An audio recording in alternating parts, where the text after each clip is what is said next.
جس کو radical reforms کہتے ہیں کہ ڈیپ اصلاحات بہت ساری کرنی پڑیں گی. آپ نے 4 کا اس میں سے جو ہے وہ ذکر کیا. میرے خیال ابھی سب افواہیں ہیں, اور افواہیں دو قسم کی چل رہی ہیں کہ وزیر اعظم کون بنے گا اور الیکشن ہوں گے یا نہیں ہوں گے. یہ 2 قسم کی افواہیں. اور وزیر اعظم کون بنے گا, ایک نہیں 1 درجن نام آ رہے ہیں اور لوگ اپنے آفر کر رہے ہیں اپنے نام. لیکن جو اسحاق ڈار صاحب کا نام آ رہا ہے, دیکھیے جو روح ہے کیئر ٹیکر گورنمنٹ کی کہ آپ عبوری حکومت بناتے کیوں ہیں, وہ پاکستان میں اس کی روح یہ ہے کہ وہ غیر جانبدار ہوگی, تاکہ جب وہ الیکشن کروائے غیر جانبدار حکومت تو اس کے ریزلٹس جو ہیں وہ ساری پارٹیز ایکسیپٹ کر لیں. وہ جو غیر جانبداری والا معاملہ ہے وہ اسحاق ڈار پہ لاگو نہیں ہوتا. وہ ایک تو پی ایم ایل این کے پکے, ظاہری بات ہے اس کا حصہ ہیں, اور نہ صرف اس پارٹی کا حصہ ہیں, شریف خاندان کا بھی حصہ ہے. تو اگر تو ان کو بنایا جاتا ہے, پیپلز پارٹی جہاں تک تعلق ہے میرا خیال ہے احتشام صاحب وہ تو لین دین میں مان جائے گی کہ آپ کچھ ہمیں دے دیں. آپ آ رہے ہیں میری طرف آہستہ آہستہ, وہ لین دین میں مان, لیکن وہ غیر جانبداری والا لین دین پہ آ جائے گی. غیر جانبداری والا معاملہ کیسے حل ہو, باپ پارٹی بھی آ جائے گی. یہاں پہ غیر جانبداری پہ سوال اٹھنے شروع ہو جاتے ہیں. انور صاحب, شہری رحمان صاحبہ آج بھی کہہ رہی تھی کہ ہم نے بار بار الیکشن وقت پہ کرانے کا مطالبہ کیا. ابھی جو موجودہ گورنمنٹ میں اس میں تو وہ الائز ہے, تو پھر وہ مطالبہ کس سے کر رہے ہیں, یعنی یہ فیصلہ کس نے کرنا ہے کہ الیکشن کب ہوں گے اور گورنمنٹ کب جائے گی؟ دیکھیے سلمہ, یہ فیصلہ انہی پولیٹیکل پارٹیز نے کرنا ہے, انہی اتحادیوں نے کرنا ہے. پہلی بات تو یہ ہے کہ پیپلز پارٹی وقت پر الیکشن چاہتی ہے اور انہیں سوٹ بھی کرتے ہیں. مسلم لیگ نون وقت پر الیکشن نہیں چاہتے کیونکہ انہوں نے ڈیلیور نہیں کیا, وہ سوٹ نہیں کرتے انہیں, اس وجہ سے اس بات پر تنازع ہے. خیر, جو شام صاحب نے بات کی, جماعت جو ہے پی ٹی آئی وہ بین نہیں ہوگی, البتہ جو چیئرمین پی ٹی آئی ہے ان کے خلاف جو کیسز ہیں وہ ایکسپیڈائٹ ہوں گے, اب ان پر کام تیزی سے ہوگا.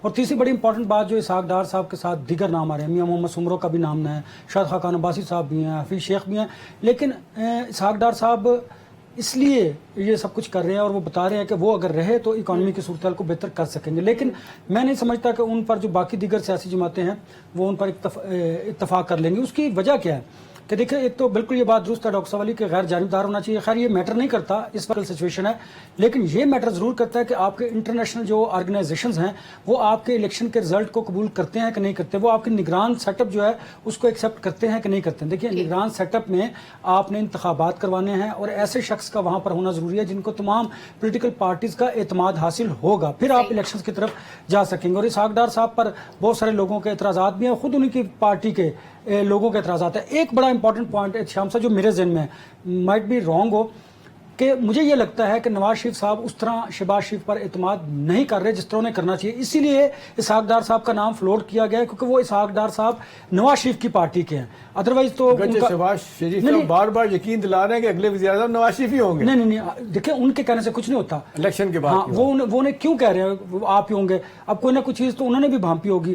اگلے وزیر اعظم کون ہوں گے یہ ایک بڑا سوال ہے اور وہ بات کی بات ہے. لیکن اس وقت جو ہے یہ دیکھیے کہ اس کا سینٹر اسحاق ڈار کا جو نام ہے وہ کس کارنر سے آیا اور کیوں آیا, اس کے پیچھے بھی کوئی یعنی ان دو بھائیوں کے درمیان انسیکیورٹیز موجود ہیں. ذوالفقار صاحب, لاہور میں کیا خبریں چل رہی ہیں, نواز شریف کب واپس آ رہے ہیں, اور دبئی میں جو اتنی بیٹھکیں ایک کے بعد ایک چل رہی ہیں, کیا پیپلز پارٹی اور نون لیگ کے درمیان کسی ایک نقطے پہ ڈیڈ لاک ابھی تک موجود ہے؟ میرا خیال ہے کہ ڈیڈ لاک لاسٹ ٹائم بھی میں نے کہا تھا کہ جن ایشوز پہ تھا اس پہ دور کر دیا گیا. زرداری صاحب کے کچھ تحفظات تھے, دور کر دیے گئے. بنیادی طور پہ ان کو سمجھا دیا گیا کہ جو عبوری حکومتیں بن رہی ہیں وہ حصہ بے قدر جزا آپ کے جس ایریے میں جو فال کرتا ہے اس کی مرضی سے بنے گی. تو اگر ان کی مرضی سے بنے گی تو پھر ان کو پرابلم کیا ہے. باقی رہے گی بننے کی کہ کون بنیں گے, اسحاق ڈار صاحب ہوں گے یا پھر اسحاق ڈار صاحب ہی ہوں گے. یعنی مطلب یہ ہے کہ ان کی طرح کے ہی کوئی ہوں گے اور ان کی مرضی سے ہوں گے. دیکھیں, جو شخص آپ کو فائنینشلی سپورٹ کرتا ہے فیصلے اس کے چلتے ہیں, تو ہمیں دیکھنا پڑے گا کہ پاکستان کو اس وقت فائنینشلی سپورٹ کون کر رہا ہے. آپ کو یو اے سپورٹ کر رہا ہے, آپ کو قطر سپورٹ کر رہا ہے, آپ کو سعودی عرب سپورٹ کر رہا ہے, آپ کو چائنا سپورٹ کر رہا ہے. تو وہاں پہ کس کا اثر ہے, وہ دو لوگ ہیں جو میٹر کرتے ہیں. ایک پاکستان آرمی میٹر کرتی ہے, وہ ہر حال میں پاکستان کے لیے کام کرتی ہے, جو بھی آرمی چیف ہوگا وہ پاکستان کے لیے کام کرے گا. دوسری مسلم لیگ نواز میٹر کرتی ہے, اسحاق ڈار صاحب میٹر کرتے ہیں. تو میں سمجھتا ہوں کہ وہ ریلیونٹ ہوں گے, اگر وہ ہوں یا ان کی مرضی کے ہی کوئی ہوں گے, تو میرا خیال ہے اس سے تو ہمیں نکل جانا چاہیے. دوسری بات, الیکشن ہوں گے یا نہیں ہوں گے, میں پہلے دن سے کہہ رہا ہوں کہ جس طرح کا سیٹ اپ بنایا جا رہا ہے, جس طرح کی خبریں آ رہی ہیں, جس طرح کے ٹیکنوکریٹس کے انٹرویوز لیے جا رہے ہیں, اس میں ریاست بچانے کی بات کی جا رہی ہے, سیاست بچانے کی بات نہیں کی جا رہی. اور ویسے بھی اس کے 3-4 فیکٹرز ہیں. پہلی چیز تو یہ ہے کہ جن کی مقبولیت کم کرنی تھی وہ نہیں ہو سکی, ابھی تک اور ٹائم چاہیے. سافٹ ویئر پوری طرح سے اپڈیٹ نہیں ہوا. نئی پارٹیاں بنائی گئی ہیں, نئی پارٹیوں کے تینوں جو قائدین ہیں انہوں نے کہا کہ بھائی اب ہماری تو تیاری نہیں ہے. ایک قائد جو بڑے گروپ کا قائد ہے اس نے تو اپنی پارٹی کے پروگرام کے اندر کہہ دیا ہے کہ بھئی الیکشن نہیں ہو رہے, سکون کرو, الیکشن اگلے مارچ اپریل ہوں گے. سو 2 وجوہات. تیسری وجہ یہ ہے کہ انتخاب اگر ہوتے ہیں تو اس کے نتائج کو تسلیم کون کرے گا, پھر اس کے نتیجے میں جو انارکی پیدا ہوگی. یہ 3-4 چیزیں ہیں جو پریشان کر رہی ہیں. اور آخری بات یہ ہے کہ ابھی جو گرفتاری جس کی ہم بات کر رہے تھے اس کے بارے میں اسلام آباد میں پوری کھچڑی پک چکی ہے. ایف آئی اے پوری طرح سے تیار ہے. 2 کارنر سے گرفتاری کا پلان 2 جگہ سے ہو چکا ہے. اب وہ ایکسیکیوٹ ہوتا ہے یا نہیں ہوتا یہ آنے والا وقت ثابت کرے گا, لیکن گرفتاری کا پورا پلان بن چکا ہے. احتشام صاحب, ہم نے آئی ایم ایف سے پیسے لیے, پہلی کیس جو ہی آئی تو ہم نے کیا کیا کہ اپنے وزیروں کو پیسے بانٹنے شروع کر دیے. ادھر ہم الیکشن کی بھی تیاری کر رہے ہیں. لیٹ سپوز یہ الیکشن ہم نے کر بھی لیا, ابھی تک نئی مردم شماری کے نتائج نوٹیفائی ہو کے نہیں دے رہے. اگر پارٹیز نہیں مانے گی, اگر اس کے خلاف عدالت میں چلی جائیں گی, نئے سرے سے ہم اتنے اخراجات کہاں سے لائیں گے پورے کرنے کے لیے, پیسہ کہاں سے آئے گا؟ اور اگر ہم اس نگران سیٹ اپ کو پرولونگ کرتے ہیں تو پھر کیا آئی ایم ایف کے ساتھ ہماری ڈیل ڈسٹرب نہیں ہوگی, جن کو ہم یہ یقین دہانی کرا چکے ہیں کہ الیکشن ٹائم پہ ہوگا؟ سلمہ, آپ بڑی بھول میں ہیں, بھولی ہیں آپ کہتی ہیں کہ ہمارے پاس پیسے نہیں ہیں. 2 ارب 23 کروڑ روپے کی گاڑیاں آ رہی ہیں پنجاب حکومت میں جو افسروں کو دی جانی ہے, اور وہ نقوی صاحب جو چیف منسٹر ہیں, یعنی اس لوٹے پوٹے خزانے میں سے 2 ارب کی گاڑیاں, وہ کیا کہتے ہیں کہ جی افسروں کو ہم گاڑیاں دیں گے تو وہ کام کریں گے. تو دیکھیں ان حالات میں میرا خیال ہے ایک پیسہ میٹر کرتا ہے. 2 ارب 23 کروڑ روپے انور رضا بڑی رقم ہے ان حالات میں. آپ نے جناب جس انداز سے کہا گیا تھا کہ جی آپ 21 ارب روپے الیکشن کے لیے دے دیں, وہ نہیں دیا آپ نے. بہرحال گاڑیوں پہ اس طرح خرچہ ہو رہا ہے, یہی کام سندھ میں بھی ہو رہا ہے. دیکھیں یہ سارا کچھ یہ بڑا واضح طور پہ بتا رہا ہے کہ جتنے اس وقت ایکٹیو سیاسی پلیئر ہیں, جتنی سیاسی جماعتیں اس وقت حکومت میں ہیں, سلمہ ان کا بڑا پرفاؤنڈ یہ پیٹی پولیٹیکل پرسنل انٹرسٹ ہے کہ اس سیٹ اپ کو چلنے دیا جائے. اب جو ڈاکٹر صاحب بات کر رہے تھے نا کہ جی اب یہ سسٹم کو اگر چلنا ہے, اور جو اسٹیبلشمنٹ بھی چاہتی ہے کہ جی ہماری اکانومی ٹھیک ہوگی, ساری چیزیں چلیں گی, اس سارے سینیریو کو دیکھتے ہوئے تو لگتا نہیں ہے کہ کوئی عام حالات کے الیکشن ہو جائیں گے اور کوئی اور پارٹی آ جائے گی اور ہم یہ افورڈ کر سکتے ہیں کہ جی ایسے معاملات کو چلاتے رہیں. لیکن اب وہ کرٹیکل مومنٹس آ گئے ہیں کہ جس پہ اب حکومت نہیں چل سکتی.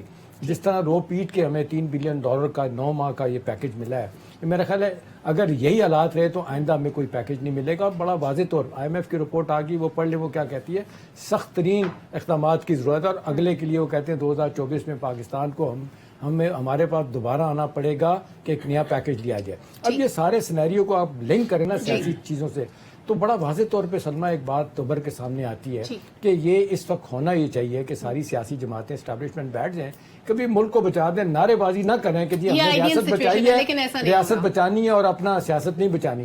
اصل میں سارے لوگ سیاست ہی بچا رہے ہیں, ریاست کو کوئی نہیں بچا. ریاست پہ کسی کا دھیان نہیں ہے. ڈاکٹر صاحب ایک بڑی ٹیکنیکل سی چیز, آئی ہوپ کہ اس پہ آپ بہت اچھے سے آپ الیبوریٹ کر سکیں گے. SDG سسٹینیبل ڈیولپمنٹ گولز, جس کے بارے میں ایلوکیٹ تو کیے جاتے ہیں فنڈز, لیکن وہ وزراء کو دے دیے جاتے ہیں, جہاں پہ لگنے چاہیے وہاں پہ نہیں لگتے. ابھی ہم جس لوٹی پوٹی معیشت کی بات کر رہے ہیں, جس کے خزانے میں کچھ نہیں تھا, ادھار مانگا, اربوں روپے کی گاڑیاں ہم نے منگوا لی پنجاب میں بھی, جس طرح بھی احتشام صاحب نے ذکر کیا, تو وہ SDG پہ عمل درآمد کس کی ذمہ داری ہے؟ سلمہ یہ اچھی چیز آپ نے اٹھائی ہے, سسٹینیبل ڈیولپمنٹ گولز. یہ UNDP نے ایجاد کیے تھے اور اس نے سارے ملکوں کو دیے تھے, اور اس میں جو روح تھی وہ یہ تھی کہ آپ نے جو اپنی تعلیم کے اوپر جو ہے وہ شرح GDP کی کتنی خرچ کرنی ہے, کس طرح پیسے بڑھانے ہیں, صحت کے اوپر کس طرح پیسے بڑھانے ہیں. بڑا آنریبل سنڈام تھا, سسٹینیبل ڈیولپمنٹ گولز, ہم لمبا چلیں گے اور ہماری اکانومی سسٹین کرے گی. ہم نے بڑا خوبصورت ٹوسٹ دیا اس کو, ہم نے سسٹینیبل ڈیولپمنٹ گولز کے تحت MNAs کو پیسے بانٹ. اردو میں ڈاکٹر صاحب کیا ہوگا, ناظرین کو یہ بھی بتائیں نا کہ یہ سسٹینیبل گول کا مطلب کیا ہے, کہ وہ پروجیکٹ جو چل سکتے ہیں وہ پاکستان کو دیے گئے کہ آپ کر کے دکھائیں. اب اس میں جو جس مد میں SDG کی مد میں کوئی 70 ارب روپے کی ہم نے اس بجٹ کے اندر ایلوکیشن کر دی ہے جو MNAs کو پیسے ملنے. کیا آپ لیں, تقریباً 60-70 کروڑ روپیہ ایک MNA کے حصے میں آئے گا. وہ سیاسی رشوت ہے کیا ہے؟ اب وہ جیسے ہی وہ جاتا آئندہ ہے الیکشن کی تیاری جو تو الیکشن کی تیاری ہو رہی، بلوچستان میں جو فگرز آتی ہیں وہ کہتے ہیں کہ وہاں پہ تو 50-55% خرد برد ہو جاتا، پنجاب میں کہیں 20-25% کہا جاتا ہے کہ وہ خرد برد ہو جاتا ہے۔ میرا مطلب ایم این ایز تو لا میکرز ہیں، وہ تو بڑے عزت دار لوگ ہونے چاہیے، انہوں نے قانون سازی کرنی ہے اس ملک کے لیے، انہوں نے لوگوں کے لیے نالیاں اور گٹر صاف نہیں کرنے ہیں۔ لیکن 70 کروڑ روپے آپ دے رہے ہیں، آپ نے کہا کہ 2 کروڑ روپے کی وہاں پہ گاڑیاں آ رہی ہیں، 2 ارب 23 کروڑ 2 ارب روپے کی گاڑیاں آ رہی ہیں۔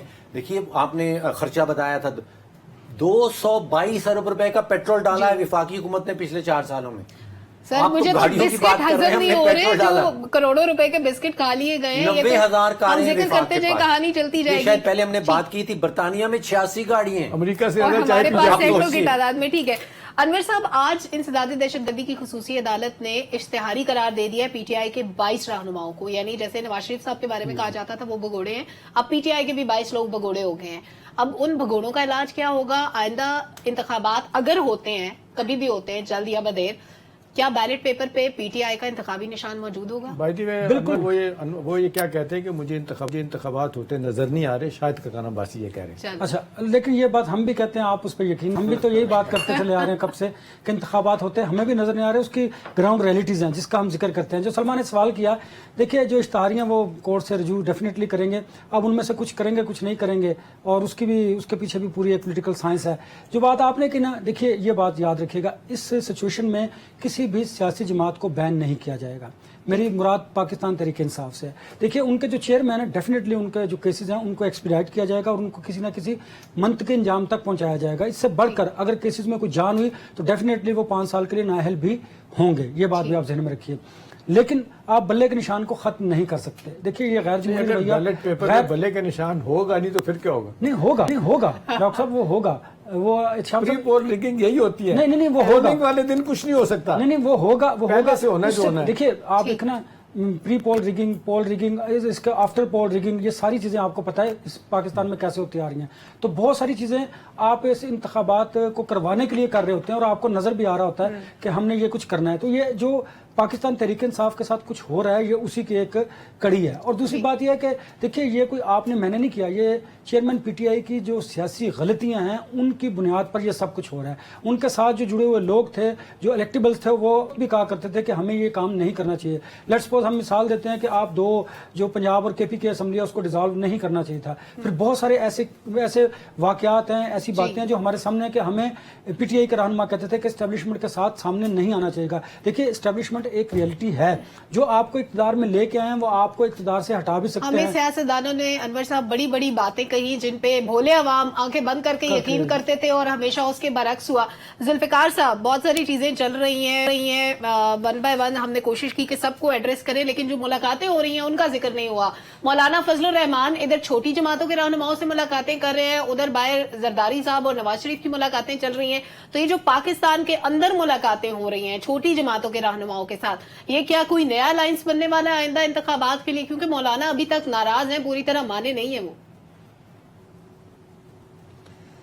دیکھیں جی، پی ڈی ایم میں مولانا صاحب کا ایک رول ہے، وہ میٹر کرتے ہیں۔ آپ کو پتہ ہے کہ جتنی مین پاور ان کے پاس ہے، جب بھی جلسے جلوس کے لیے آپ کو ضرورت پڑتی ہے تو پھر سپلائی تو ادھر سے ہی آتی ہے، لہذا وہ میٹر کرتے ہیں بہت سارے معاملات میں۔ انہوں نے بہت سارا ساتھ دیا، نواز شریف صاحب کو باہر بھیجنے کے وقت بھی انہوں نے ایک لانگ مارچ کیا تھا، آپ کو یاد ہے۔ تو تھرو آؤٹ ان کا ایک رول ہے۔ زرداری صاحب کے وہ بڑے ذاتی دوست ہیں، تو ان کو ناراض نہیں کیا جا سکتا اور ان کو منا کے ساتھ ساتھ لے کے چلنا ہے۔ اب ڈیزائن یہ ہے کہ پیپلز پارٹی یہ کہتی رہے گی کہ دیکھیں جی وقت پہ الیکشن ہونے چاہیے اور ہمارا یہ مطالبہ ہے اور ہم ڈیموکریٹ ہیں اور ہم ڈیموکریٹک نارمز کو نہیں چھوڑ سکتے۔ نون لیگ بھی کہے گی کہ جی دیکھیں یہ الیکشن تو ہونے چاہیے، اور ساتھ ساتھ باقی چیزیں بھی چلتی رہیں گی، سافٹ ویئر بھی اپڈیٹ ہوتا رہے گا، باقی چیزیں بھی ہوتی رہیں گی۔ لیکن اصل خبر یہ ہے کہ سعد رضوی صاحب جو ٹی ایل پی کے سربراہ ہیں، ان کی عمران خان سے رابطہ ہوا ہے۔ اچھا، انہوں نے کہا کہ جی ہم آپ کو اس سچویشن سے نکال، آپ ہمیں 50% سیٹیں دے دیں، اور اس پہ نیگوسیشن ہو رہی ہے۔ یہ میں کو ہوا میں بات نہیں کر رہا، یہ کسی جگہ پہ یہ گفتگو ریکارڈ ہوئی ہے اور ان کا رابطہ اسٹیبلش ہوا ہے۔ پی ٹی آئی اور T L P seat adjustment کی باتیں کر رہی ہیں۔